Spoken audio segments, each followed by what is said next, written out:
Hi guys, welcome back. So in today's video, we're upgrading this Audi SQ8 with our RSS Stage 1 ECU and the TCU software. So this car from the factory comes with around about 500 horsepower, and we're hoping to lift that up to around about 600, if not a little bit more, with the ECU and the TCU software. So the ECU software, if you don't know what that is already, so it's custom ECU software for this car. So we optimize things like the fueling, ignition, boost, loads of other maps inside the ECU to improve the power and the torque output. And then the TCU software, so these cars have like an automatic gearbox, and what you want to do is you want to optimize the transmission control unit for use with the upgraded ECU. Otherwise the TCU will override what the ECU wants to do. So for example, the car could be producing more power, but the transmission could be reducing the power down. So to get better drivability, especially faster gear changes, things like that, it's best to do the TCU software at the same time. So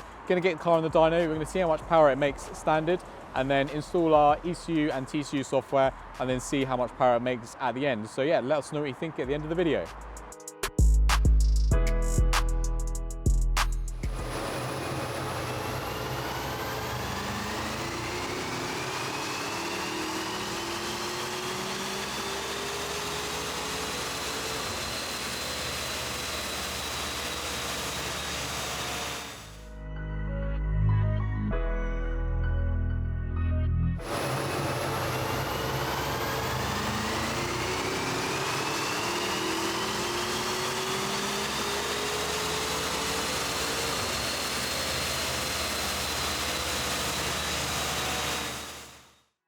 Okay, so we finished off dynoing the SQ8 and we've got the results here behind me. So the red lines as the car arrived and the blue lines as the car's leaving us now, with these lines here being the horsepower and then these lines here being the torque. And as you see, substantial gains, so let's talk about it a little bit. So car came in making around 483 horsepower and is now making 584 horsepower. So you've got a peak gain of around 101 horsepower on this particular car, and then 752 newton meters of torque is what it came in with, and is now leaving with over 900 newton meters of torque. So it's an absolute torque monster, this car.